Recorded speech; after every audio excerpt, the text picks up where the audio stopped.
This is Fans on the Run, a podcast made by, for, and about Beatles fans. And now, here's your host, Alexanian. Hello. Welcome back to Fans on the Run.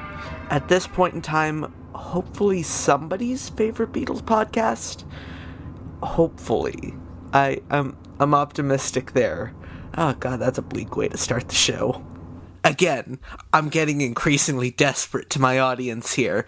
If you have any ideas for any other ways for me to introduce the show, please email me at fansonthernunpodcast@gmail.com. I'm getting desperate here. So, it's when this will be up, it'll be January. We're all dealing with this post-Christmas, COVID, whatever, blues. But, you know, c'est la vie, life goes on. There's a song by this one band with that lyric. I can't remember for the life of me what that band is, but I digress. Bewitched. Yeah, there you go. Heard it here first. Yeah, fun fact, they used to be my favorite band the year before I got into the Beatles, so that would have been 6th grade. Really? Yeah. He's the author of the forthcoming, not fifth coming or sixth coming. Again, okay, so that'll be the only bad pun you'll get today. Book, Little Wing, the Jimmy McCulloch Story. Paul, Salley, welcome to Fans on the Run. Thank you for having me. I appreciate it. Well, in a roundabout way, this is kind of also a welcome back to Fans on the Run because of the stupidity of yours truly. Actually, it wasn't even my fault. It was the file got corrupted. I don't even know what that was. I think it could have been my microphone as well, because I was using my laptop mic, if I remember correctly, but... who knows? Oh, well, everything happens for a reason, right? Yes. So this means this is going to be even better than before. I like that attitude. I am the eternal optimist when it comes to this. So I kind of just want to start out by... I've been keeping up with the book on your Facebook group for Little Wing, and I saw that it was a couple weeks ago you got the final okay on the manuscript. Yes, that is correct. I have the okay from Jimmy's brother Jack on the manuscript, so now I'm just waiting for final visuals from Jimmy's family before I sort of gather everything together and send it on over to my editor to let him work his magic and do his thing. So hopefully that won't take too much longer. So this is the point in the show where I'll stop for a second and I'll let the audience aggressively clap at their computers for you. I appreciate it. It's been a long time coming, that's for sure. Well, it's been quite a number of years in the making, hasn't it? Yeah, so I started out researching and everything and contacting people in 2007 because I knew it would take a long time to kind of, do all the research, contact as many people as I could to make it a, cohesive biography, get all the visuals, stuff like that. So I'm glad I started out when I was pretty young. Well, you knew this would take a long time, but did you anticipate it would take 13 years? Not particularly. But then again, I guess I kind of knew at that point that I knew it wouldn't be my only focus, like full time.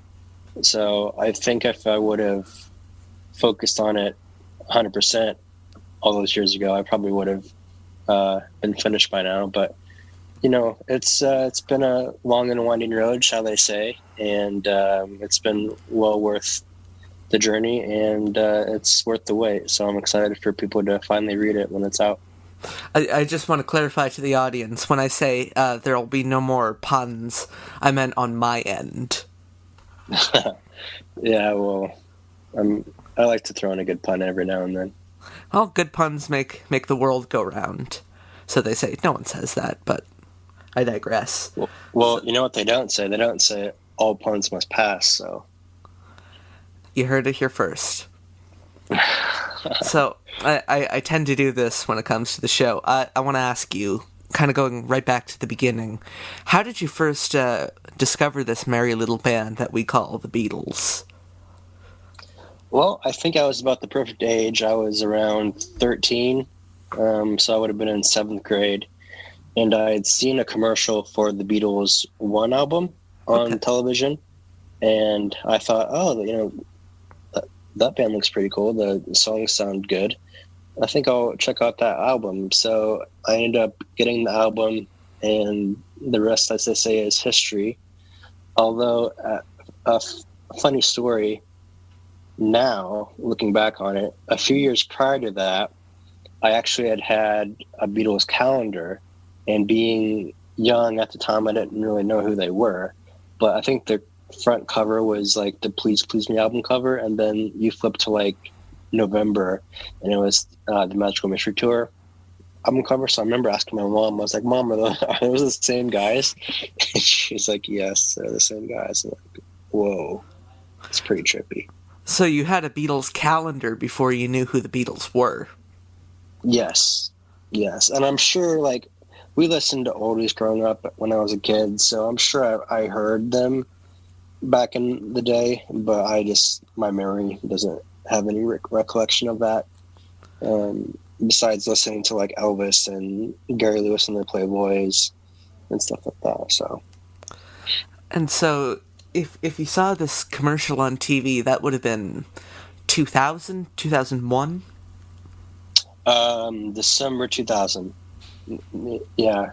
Late November, early December 2000. Because I remember the television movie about John Lennon was on at the same time.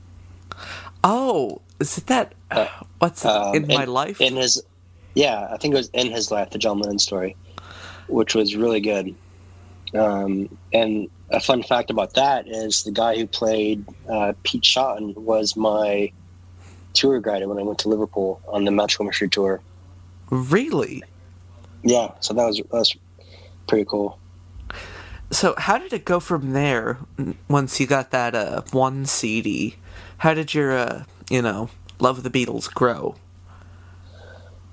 Well, I'm the type of person who, once I get interested in something, like, I'm very sort of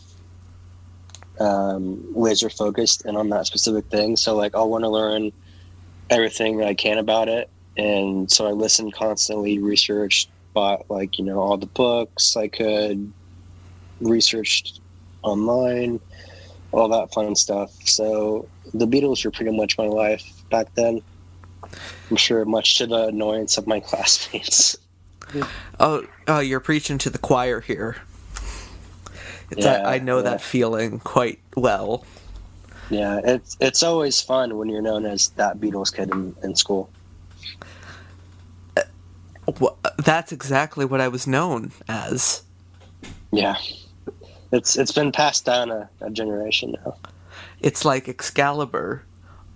The lucky chosen few pull it out of the stone, and they are bestowed the title of the Beatles kid. So, if you're the type who gets, laser focused, like I'm sure a lot of us, you're the perfect type to write a book on, something that hasn't really been documented before, like the full story of Jimmy, but we'll get to that in a bit. So, how did you kind of venture over to the solo career of Paul? Well, I think that was honestly the perfect time, because one had come out that winter, and then in the spring there was the television documentary Wingspan that came out on ABC. So, you kind of go from the Beatles to Wings in the span of a season. So I was the perfect age, perfect time. And of course, sharing the same name with Paul McCartney, it's kind of obvious that I would gravitate towards his solo careers more so than the others. So that was how that started. But funnily enough, when Wingspan aired, I was honestly interested in what they had to say about the Beatles, because I knew nothing about Wings at that time. Mm-hmm. You just wanted to hear Paul talk about the Beatles. Yeah, so like when Happiness is a Warm Guy played, I was like, oh yeah, that's the stuff right there. Little did I know. Little did you know. So what do you remember, because I like asking kind of the specific, do you remember that I'm assuming that night you watched it on, what was it, ABC? Yeah, it was ABC. So I watched it that night, and then I also recorded it on VHS tape. Shout out to your listeners who remember good old VHS.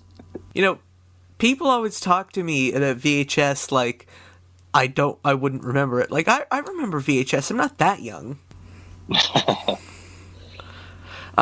So, and it must have been in that Wingspan documentary that you would have heard the name Jimmy McCulloch for the first time. Yeah, so being that I was a young guy, and I'm kind of on the thin, slender side physically, so when Paul said that, oh, there's a young whiz kid guitar player named Jimmy McCulloch, and I saw, like, oh, here's this young hotshot kid who's, you know, pretty skinny, but can play the guitar like nobody's business, like that immediately piqued my interest. So I was kind of, you know, intrigued at that point. I like to ask this, especially when I'm talking to authors like yourself. What was the first, I'll ask, what was the first Beatle book that you remember having? And then, what was the first kind of specific Paul McCartney book that you remember? Oh, man, that's a good question. The first specific Beatles book. Because I'm lucky in the fact that my first Beatle book was actually the anthology coffee table book, because my mom just happened to have it. Mm. Yeah, man, that's a good question. I honestly don't remember my first specific Beatles book, but I mean, it very well could have been the anthology book, because I'm pretty sure that came out around the same time. I think it did too. If I'm not mistaken, or it could have been one of the biographies, like Hunter Davies' biography. Yeah. I honestly can't remember. And my first specific Paul book, that's a good question as well, because it's between three. It's between the Wingspan book, which accompanied the documentary. I remember my mom getting that for me at Target. Unlike the anthology book, it actually came out with the actual Wingspan compilation and documentary, as opposed to anthology, which came out 5 years late. Yeah, so I want to say either that book, or there was a book that I had found when I was on Christmas vacation, and I was at, I think it was Barnes & Noble, and I saw a Wings book in the music section, and I freaked out, and it was Gary McGee's Paul McCartney and Wings Band on the Run biography. And so shout out to Gary. He's I think he lives in Iowa, so we kind of had like the Iowa thing going on. So it was that book, and then also, this isn't like a Wings book or anything, but it was Many Years From Now with Barry Miles. Oh, that's a good place to start. So yeah, I want to say those, either one of those three. I honestly don't remember. And now some of us out here, or some of my listeners, may have heard the name Jimmy McCulloch, may know that he was in Wings for a period of time, but they may not know that much about him. Could you give us a little crash course in Jimmy? Yeah, well, Jimmy started out playing guitar. He got his first guitar at age 11. So he got his first band called the Jagars around that time with his brother Jack. And then, so they played around Scotland, and then they supported The Who, which is where he met Pete Townsend. And Pete was kind of blown away by Jimmy's guitar playing at that young age. So flash forward a couple of years later, Jimmy happens to run into Pete in London, and the seeds for Thunderclap Newman were formed, and Jimmy played on their big hit Something in the Air, which still resonates today, by the way. So that made Jimmy the youngest UK guitarist to play on a hit #1 single. Signal. Single. There we go. I can't speak tonight. Don't worry, I can't either. Okay, You're in the right place. So, yeah, the magic of editing. So Jimmy played on Something in the Air, which, still resonates today. And with his playing on that, it became the youngest UK guitarist to play on a #1 single. So that's pretty cool. So then flash forward a couple years later, he joined up with John Mayall of John Mayall's Blues Breakers for a short tour. And then he played with Maggie Bell in Still McCoy, which was a phenomenal Scottish sort of blues rock band. And then he joined Wings a year later. So he would have been 20 years old when he joined Wings in 1974. How did he get involved with Wings? Well, he played on Linda's Susie and the Red Stripes sessions in Paris in the fall of 1973. So he was involved with the McCartneys even before he joined Wings. So that Paris session led to another session with Paul's brother Mike McGear on that incredible McGear record. So, and it was during the recording of that album that Paul asked Jimmy to join Wings. I just kind of want to say, what an incredible album indeed. I'm so glad it's finally back in print after all these years. Yeah, for sure. It's absolutely phenomenal. And many people consider it the Lost Wings album, which I wholeheartedly agree. Well, yeah, it kind of fills that gap of 1974, where there wasn't a Wings album. Mm-hmm. And so, how would you describe Jimmy's time with Wings? That's a good question. Fruitful. Definitely fruitful. He got 2 songs of his on 2 mega successful records with Medicine Jar on Venus and Mars and Why Not Junko on At the Speed of Sound. He played all over the world, which is what's his favorite thing to do. And then, yeah, he sort of became a household name, and people in the music industry respected his guitar playing and the sort of hard rock edge that he brought to Wings, because before I think Wings was sort of a bit poppy. Yeah. And with Jimmy and Joe, they brought that chemistry, they brought that more hard rock edge, and they got Wings to fly high and reach their peak. Because I think you're completely right there. When you compare like the public perception of Wings, maybe like 1972, 1973, it was like Mary Had a Little Lamb, and then you have Medicine Jar and stuff like that. Actually, I shouldn't even say that. I'm not a big fan of most of the Venus and Mars album. So Venus and Mars is my favorite Wings album. What's your favorite Wings record? As much as it's kind of the basic choice to say, I think I'd have to say Wings at the Speed of Sound.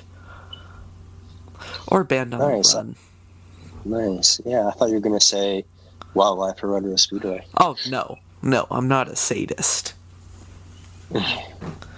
I could have kind of thrown a curveball and said maybe like side 1 of Back to the Egg. That would have been a good curveball. That's a good record as well. Yeah. Although it feels like to me side 2 was, a bit of a letdown. Like the first time I heard it, I thought, wow, this is really good.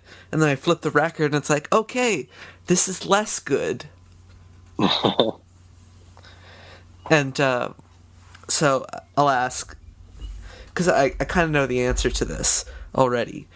There's a very famous story about Jimmy written in another biographer's book. I won't say the name because I'm scared of him.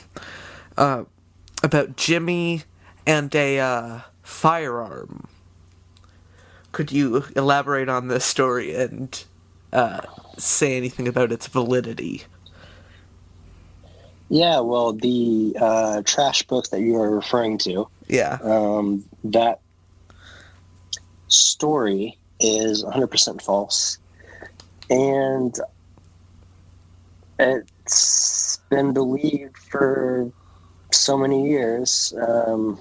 It's amazing to me how many people out there just automatically believe everything that they read, especially with somebody who has such a horrible reputation as Don't say his name. Don't say his name. As he who must not be named. So it's kind of mind-blowing to me, but in my book, I do debunk that story, or I should say, Jimmy's brother Jack debunks it, and then also in that book, there's allegedly a photo of Jimmy's body, which I can confirm that is not the case, as the caption in that other book says. Yeah. So I debunked that in my book as well.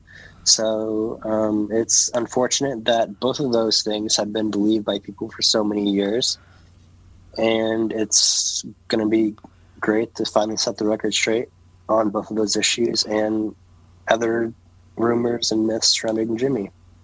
Well, I want to talk about setting the story straight with Jimmy. How does one go about writing a book on someone like? Well, I think you kind of, you have to be passionate about it, and you have to do it for the right reasons. In my case, first and foremost, like, I love Jimmy's music, so it's always been about the music. And then some bull crap, because people than just one narrow-minded viewpoint. So I set out to, talk to people who knew Jimmy, and just to find out who he truly was as a person. And he's completely different than what he has been reported on in rock biographies and the musical papers at the time.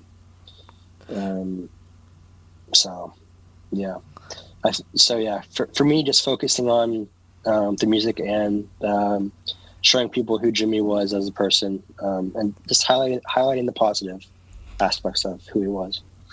Now, how did you get his brother involved with the book? Well, he had heard of me through various people, I guess, through my work with the Facebook page and my YouTube channel and stuff like that. I guess he, enough people had mentioned my name to him that he felt comfortable with getting in touch with me and his family.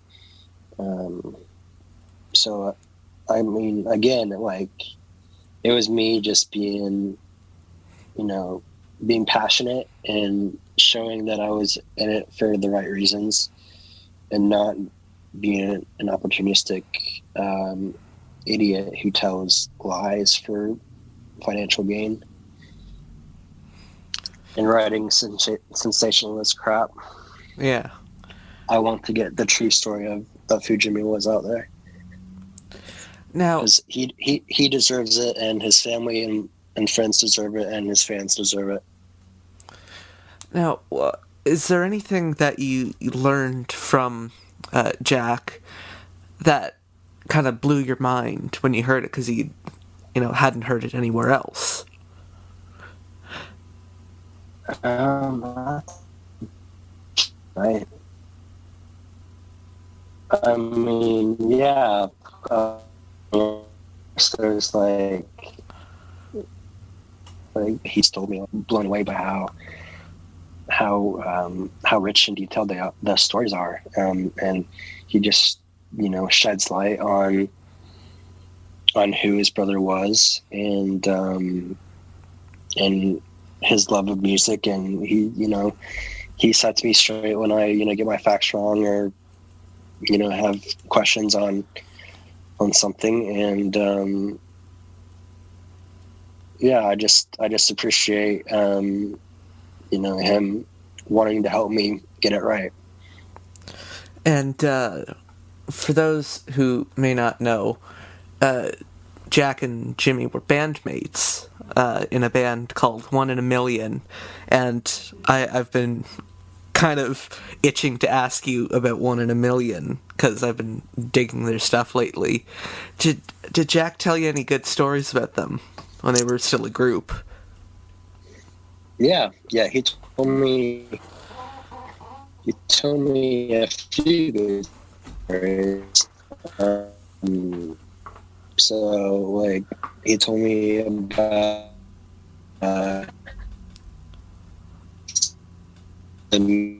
behind the songs. I think it was either Double Sight or Fredrik who made the meaning of it live stories, because they gigged around quite a bit back then.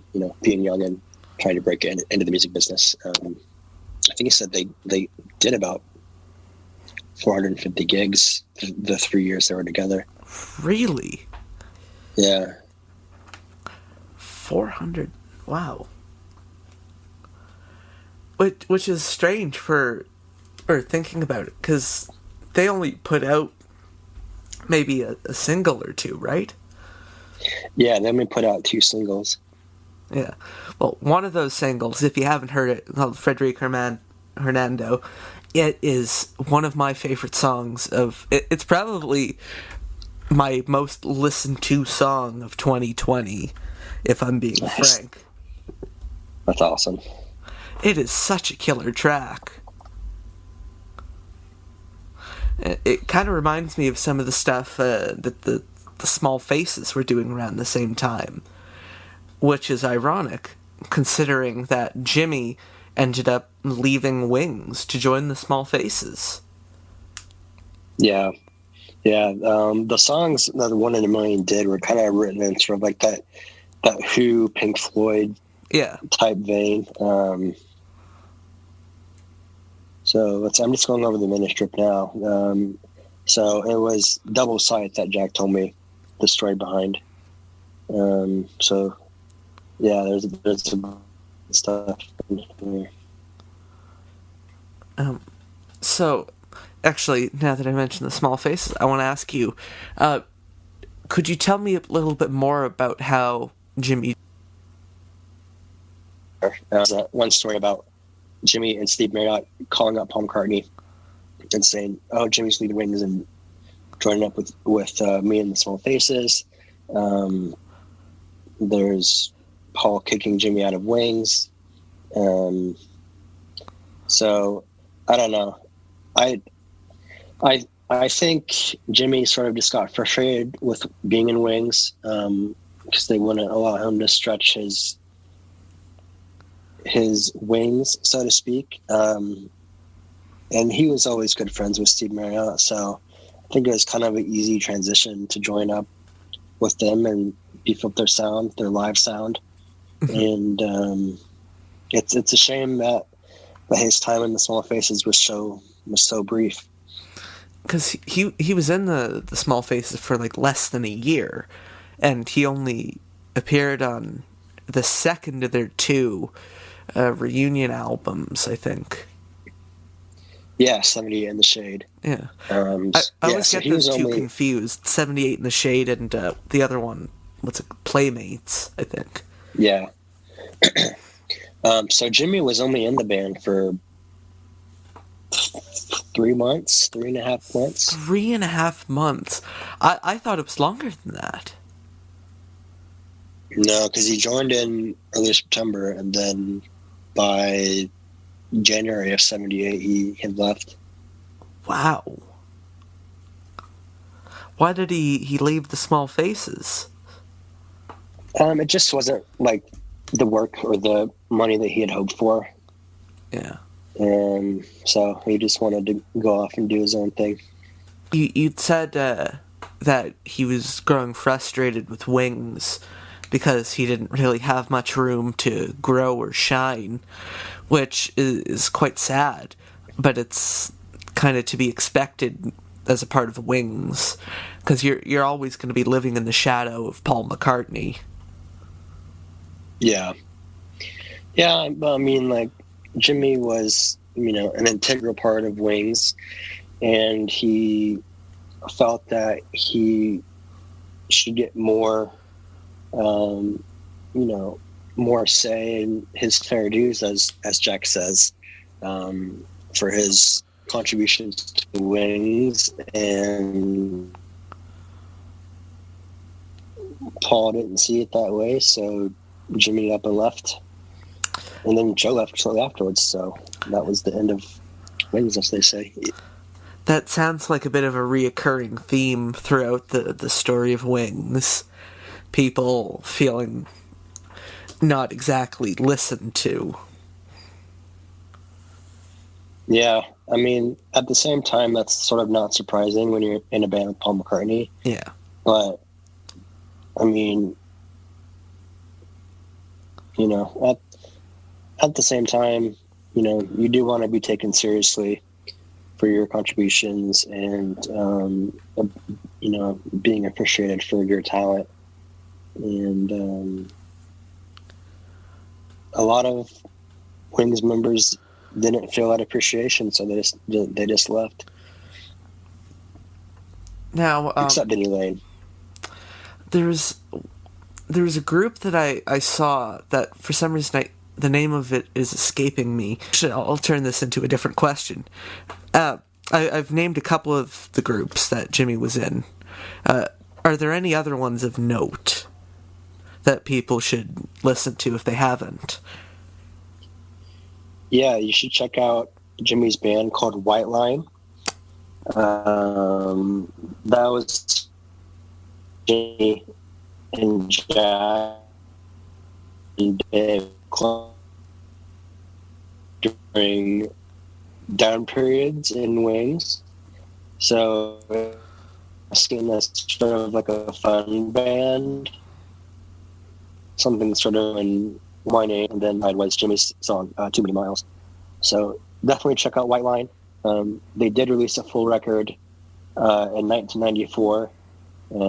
That's just been re-released this year on all your favorite digital platforms, and I would highly suggest you check it out. You won't be disappointed. I like to get kind of opinionated with this show, so I want to ask you some questions here. What is your favorite Beatles song?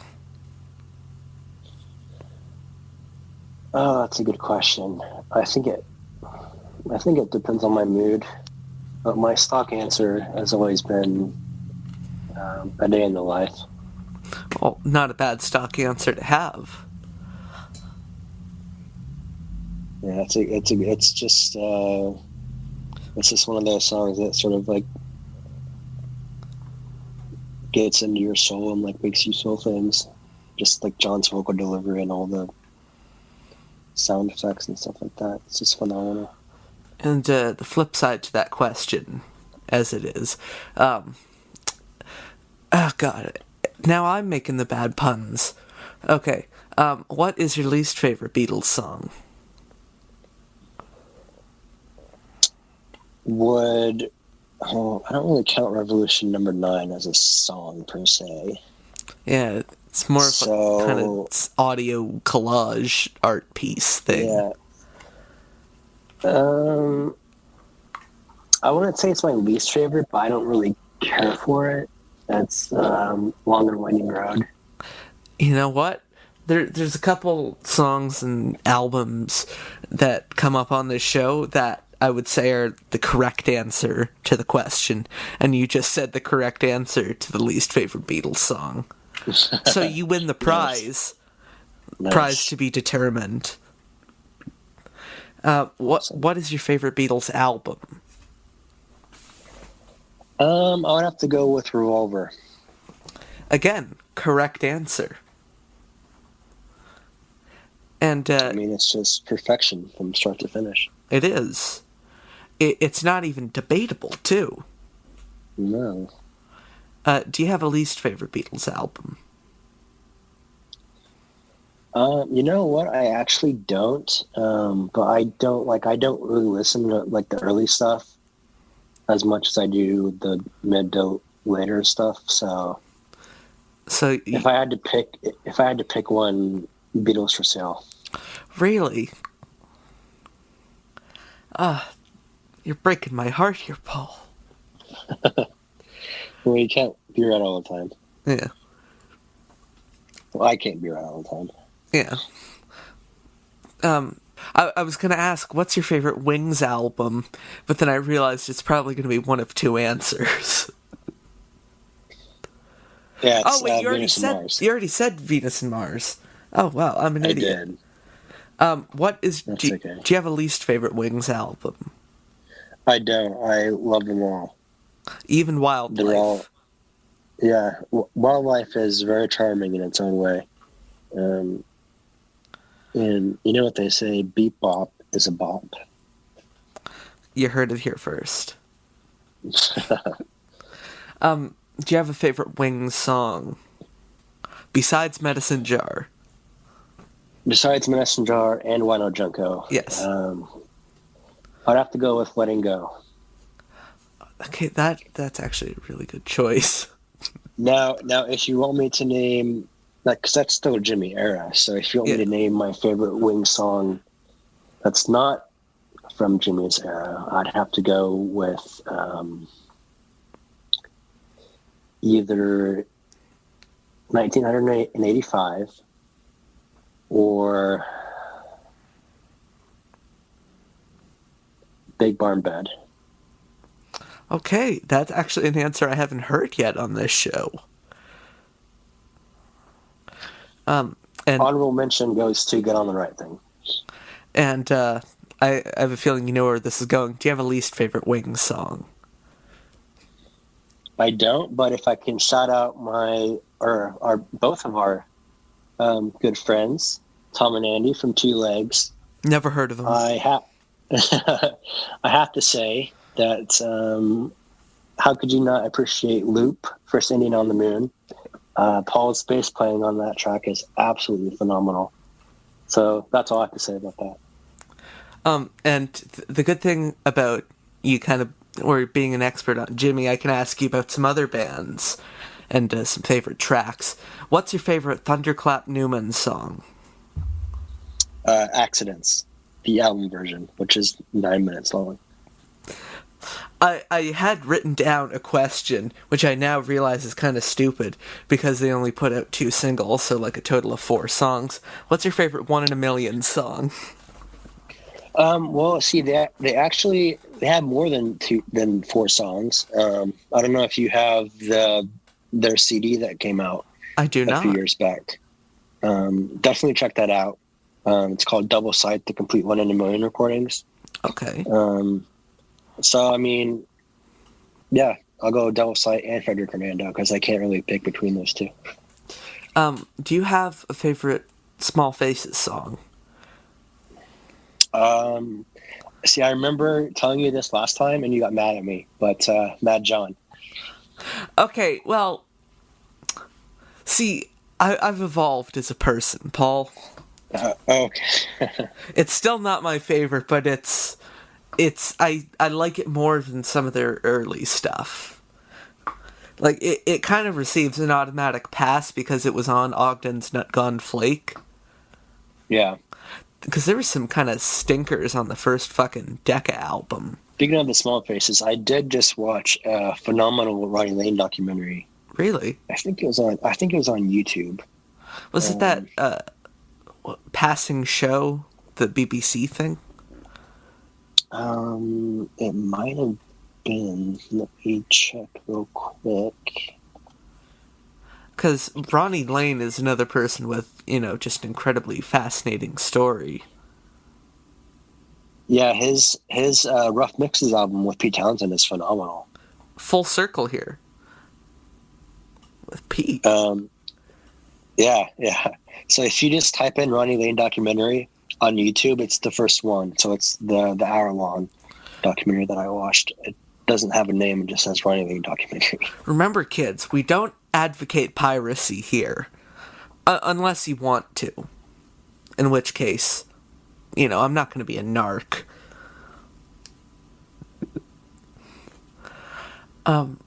So, one of the last kind of questions I want to ask you, why do you think Jimmy's story matters? I think it matters because he's been unfairly portrayed for years.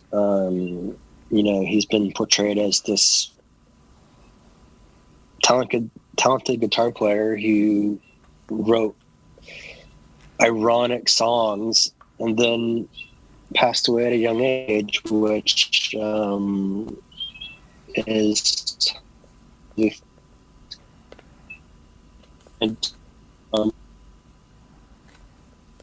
on his life and let people get a glimpse of person because and hopefully they'll gain a new appreciation for who Jimmy was as a person and as a musician. Now I want to give you the opportunity. Now the book is still forthcoming, but when it's out, where can people find it? So I'm self-publishing it. I'll post a link on in my Little Wing group on the Jimmy McCulloch page that I run on Facebook. I'll probably make a website for it. So people can get it through there. They'll be able to get it through barnesandnoble.com because that's the service that I'm using for self-publishing, Barnes and Noble Press. They'll be able to get it on ebook. So there'll be lots of ways for people to get it. And you can also get it from me personally as well if you want to. Well, I know that I'm certainly going to be getting it when it comes out, because I really want to read this. I appreciate it. I think you'll enjoy it, and I think you'll be greatly intrigued by not only the information that's in the book, but also the countless visuals that are in it, because many of them have never been seen before. And there's some good 1 in a million photos. I'll just tell you that. Okay, now you have me even more excited. Because I've seen maybe like one picture of the actual band. Yeah. Of course, I could be not looking hard enough. And there are, in fact, 2 pictures of the band. Yeah, there's more than 2 of them in my book, so there might even be a photo of them from a live show. You never know until you get the book. You never know. Now you have me even more excited than I was before. So, Paul, thank you so much for coming on the show again. Or coming on the show. I can't break the fourth wall even more than I already have. Yeah, thanks for having me. I appreciate it. And I hope you have a wonderful Christmas. And let's hope 2021 is much better than 2020. Well, likewise to you too. Hope the year is better for you too. And same for everyone else out there. Hope your year is splendid. And you know what? Thank you for listening. You can go home now. Bands on the Run is produced by Ethan Alexanian. Additional voiceovers by Richard Phillip. This has been a Showtown production.